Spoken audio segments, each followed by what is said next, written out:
नमस्कार, मैं रेनू यादव आप सभी दर्शकों का अन्नदाता कार्यक्रम में स्वागत करती हूं।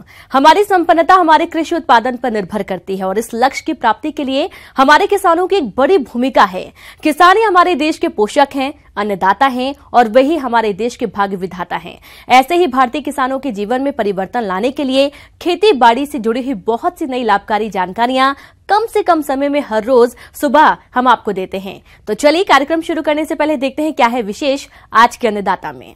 अलसी की फसल की बढ़वार सही तरीके से हो और इससे अच्छी पैदावार मिले, इसके लिए फसल में सिंचाई के साथ साथ कीट और रोगों की रोकथाम के उपायों को करना जरूरी होता है।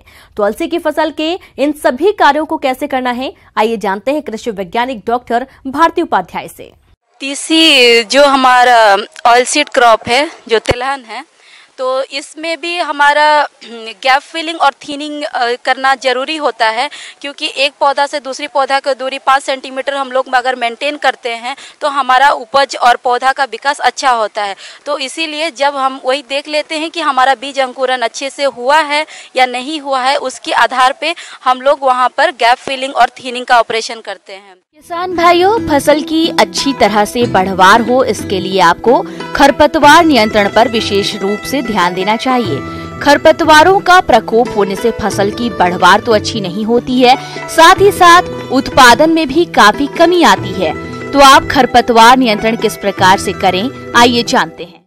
और साथ ही साथ इसमें हम लोग देखते हैं खरपतवार, तो खरपतवार भी तीसी में हमारा चौड़ी पत्ती वाला, जैसे कि कृष्ण नील हुआ, चाहे बथुआ हुआ, ये सब बहुत ज़्यादा मिलता है इस खेत में, तीसी के खेत में। तो उसको कंट्रोल करने के लिए हम पेंडिमिथलिन डालते हैं 1 kg चाहे 1.5 kg 700 से 800 लीटर पानी में घोलकर इसका स्प्रे करते हैं तुरंत बुआई के बाद ही, क्योंकि ये पोस्ट इमरजेंसी सर्विसाइड है और इसका असर तभी दिखता है।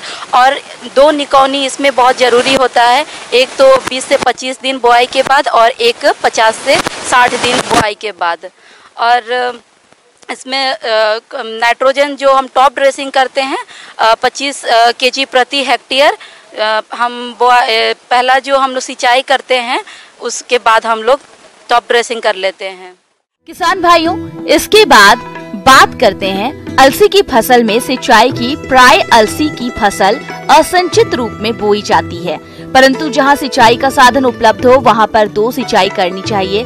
पहली सिंचाई फूल आने पर तथा दूसरी दाना बनते समय करने पर उपज में बढ़ोतरी होती है। तीसी में कीट का समस्या कम और हमारी बीमारी की समस्या ज़्यादा है, जैसे कि इसमें फ्यूजेरियम विल्ट लगता है, जो पौधा हमारा सूखने लगता है। पहले पत्तियां पीली पड़ेगी, पीली पड़ के फिर धीरे धीरे सूखने लगेगी, साथ ही साथ हमारा जो उसका तना होता है वो भी सूखने लग जाता है और लास्ट में हमारा पौधा मर जाता है। तो ये भी एक बैक्टीरियल बीमारी है, साथ ही साथ कॉम्बिनेशन है, इसमें फंगस का भी अटैक आ जाता है। तो इसको हम कंट्रोल करने के लिए कार्बेंडाजिम 1 ग्राम प्रति लीटर पानी में डाल के छिड़काव कर सकते हैं। और जो भी हमारे इस तरीके के लक्षण का जो भी पौधा दिखे उसको हम लोग तुरंत ही फील्ड से अपरूट करके उसको डिस्ट्रॉय कर देना चाहिए। और इसमें और एक बीमारी होता है फफूंद का बीमारी, पाउडरी मिल्ड्यू, जो पत्ते में दहिया फफूंद जिसको कहते हैं, वो पत्ते में वाइट कलर की, सफ़ेद रंग की उसमें वेलवेटी कवर दिखेगा। तो उसको हम लोग कंट्रोल करने के लिए सेम बेविस्टिन हम लोग 1 ग्राम प्रति लीटर पानी में डाल के छिड़काव करेंगे तो हमारा कंट्रोल हो सकता है। हमारे राज्य के अधिकतर किसान खेती के साथ साथ खरगोश पालन, बकरी पालन, डेयरी व्यवसाय से जुड़कर अच्छा खासा लाभ कमा रहे हैं। और आज हम जानकारी लाए हैं खरगोश पालन के बारे में। खरगोश कम निवेश में अधिक आय देता है, तो आप किस प्रकार से करें खरगोश पालन, इस बारे में जानकारी दे रहे हैं। मैं आज आपको खरगोश पालन व्यवसाय के बारे में थोड़ी जानकारी देना चाहता हूँ। सबसे पहले मैं आप लोगों को खरगोश पालन के आर्थिक लाभ के बारे में बताना चाहता हूँ। खरगोश पालन है, इसमें एक खासियत होती है कि जो इसकी मादा है वो 1 वर्ष में लगभग इनकी जो क्षमता होती है वो 8 से 10 बार बच्चे देने की होती है, लेकिन हमें इसमें लगभग 5 से 6 बार ही इसकी मादा से 1 वर्ष में बच्चे लेने हैं। और इसकी मादा एक बार में लगभग 8 से 10 या 12 तक बच्चे देती है। तो इस तरह से एक मादा से प्रति वर्ष आप जैसे लगभग 5 बार बच्चे लेंगे तो प्रति वर्ष लगभग 25 से 30 बच्चे एक मादा से प्राप्त कर सकते हैं। खरगोश को बिक्री करने का जो आयु होती है इसकी लगभग 3 महीने में इसका वजन लगभग 2.5 से 3 किलो हो जाता है। तो लगभग 3 महीने बाद हम इसके जो बच्चे होते हैं उन्हें हम बेचते हैं, तो इससे जो आपकी आर्थिक आमदनी होगी उसको आप बढ़ा सकते हैं। किसानों एवं बेरोजगार युवाओं के लिए एक कम लागत कम समय में बड़े मुनाफे का धंधा चल पड़ा है रैबिट फार्मिंग। इसके ऊन और मीट से 5-6 सप्ताह के भीतर लागत की दोगुनी कमाई हो जा रही है। खरगोश का मीट वसा की दृष्टि से स्वास्थ्य के लिए बेहद लाभकारी होता है। खरगोश की मीट में तुलनात्मक रूप से ज्यादा प्रोटीन, वसा और कैलोरी कम होती है। साथ ही इसका मीट आसानी से सुपाच्य होता है। इसका सेवन सभी उम्र के लोग कर सकते हैं। खरगोश पालन में एक महत्वपूर्ण पहलू है खरगोशों की उन्नत नस्लों का चुनाव। खरगोशों का चुनाव क्षेत्र एवं बाजार मांग के अनुसार अधिक लाभ देने वाला हो उसी का चयन करें। तो खरगोश की कौन कौन सी है उन्नत नस्लें और इसे खरीदते समय किसान किन किन बातों का ध्यान रखे, वह इस प्रकार है। मैं आपको सबसे पहले बताना चाहूँगा कि इसमें खरगोश उत्पादन की जो नस्लें होती हैं ये 2 प्रकार से होती हैं। एक नस्ल होती है जो जिन खरगोशों का उपयोग हम मीट पर्पस के लिए करते हैं। इसमें एक होती है ग्रे जाइंट, एक वाइट जाइंट, एक New Zealand white, Dutch breed and और एक होती है ब्लैक ब्राउन। इन खरगोशों के बच्चे देने की क्षमता लगभग एक बार में 8 से 10 होती है। खरगोशों का चयन करते वक्त किसानों को ये बात ध्यान में रखनी चाहिए कि खरगोश थोड़ा चौकन्ना होना चाहिए, चुस्त और फुर्तीला होना चाहिए तथा इसके कान लटके हुए ना हो, कान बिल्कुल एकदम खड़े हुए होने चाहिए। इसके बाद आंखें चमकीली होनी चाहिए तथा त्वचा है वो भी साफ स्वच्छ चमकीली हो।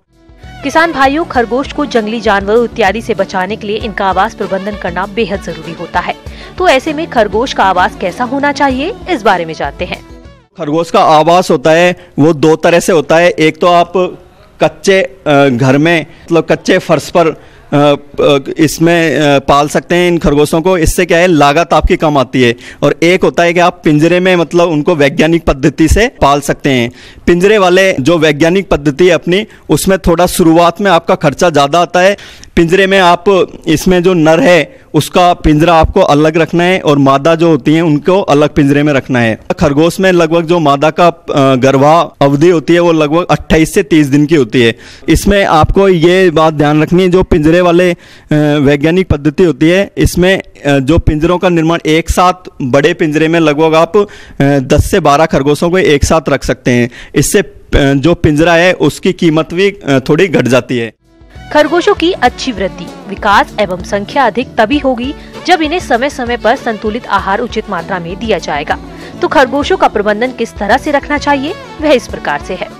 इसमें जो हम इनको आहार देते हैं उसका लगभग 70% हमें दाना मतलब जो दल के अपना देना है। बाजार से इसकी गोलियां भी मिलती हैं लेकिन वो थोड़ी आपको अधिक कीमत की प्राप्त होंगी। इसलिए आप इनका जो दाना है वो घर में ही मक्का, बाजरा या फिर जो चावल की चोकर होती है उससे आप दलकर गोलियां बनाकर भी मतलब दे सकते हैं। लगभग आपको 70% दाना देना है और 30% हरा चारा देना है। खरगोश होता है उसके जो बच्चे जब उसकी मादा होती है वो ब्याती है तो उसके बाद मतलब जब बच्चे देती है तो उसके बाद लगभग 4 दिन तक बच्चों की जो आंखें हैं वो बंद रहती हैं। लगभग 1 हफ्ता तक हमको इनको माँ का दूध सुबह शाम दोनों समय पिलाना है। दूसरे सप्ताह से हमें इन्हें लगभग 5 ग्राम दाना या हरा चारा नर्म घास की पत्तियां मतलब इनको देनी है। 3 से 4 वीक बाद लगभग आपको इनको 70 से 80 ग्राम दाना देना है। इसके बाद एक वयस्क खरगोश जो होता है हमारा उसको लगभग 150 से 200 ग्राम आपको दाना रोज का देना है। हरे चारे के रूप में आप इनको रिजका दे सकते हैं या फिर जैसे वर्सीम का उपयोग कर सकते हैं या फिर जो अजोला है जो जलीय फर्न होती है अपनी उसका उपयोग भी आप इनको हरे चारे के रूप में देने के लिए कर सकते हैं। लगभग एक वयस्क खरगोश को हमें रोजाना 250 से 300 ग्राम हरा चारा देना चाहिए। किसान भाइयों, अब आइए एक नजर डालते हैं वैज्ञानिक ढंग से खरगोश पालन करने पर खरगोश पालक को कितना शुद्ध मुनाफा होगा। वह इस प्रकार है। खरगोश में क्या होता है जो इनकी मादा होती है और जो नर होते हैं वो लगभग 6 महीने में बच्चे देने योग्य हो जाते हैं और इसकी मादा एक बार में लगभग 8 से 10 या 12 तक बच्चे देती है। 3 महीने में जैसे आप बिक्री के लिए ये तैयार हो जाते हैं। 3 महीने में इनका वजन लगभग 2.5 से 3 किलो हो जाता है। तो इनको आप बेच सकते हैं। अब इसके आर्थिक विश्लेषण में मैं आपको बताना चाहूँगा कि इसकी जो एक इकाई होती है उसमें लगभग 50 मादा और 15 नर के लिए एक मुश्त जो आपको शुरुआत में पिंजरे निर्माण और जो खर्चा होता है वो एक मुश्त लगभग 2 लाख रुपए का खर्चा आता है। इसके बाद प्रति वर्ष आपको लगभग 1 से 1.25 लाख का इनके मतलब रख रखाव पर और जो दाना है हरे चारे उसमें लगभग 1 से 1.5 लाख रुपए का खर्चा आता है। तथा इसकी जो आपको जो आय है वो प्रति वर्ष लगभग 4 लाख रुपए जो मांस तथा ऊन को बेच के आप प्राप्त कर सकते हैं। तो इस तरह से मैं किसान भाइयों को बताना चाहूँगा कि जो आप प्रतिवर्ष जो शुद्ध मुनाफा देखें हम तो लगभग 2 से 2.5 लाख रुपए प्रति वर्ष का जो अपनी एक इकाई है 50 मादा और 15 नर से आप प्राप्त कर सकते हैं।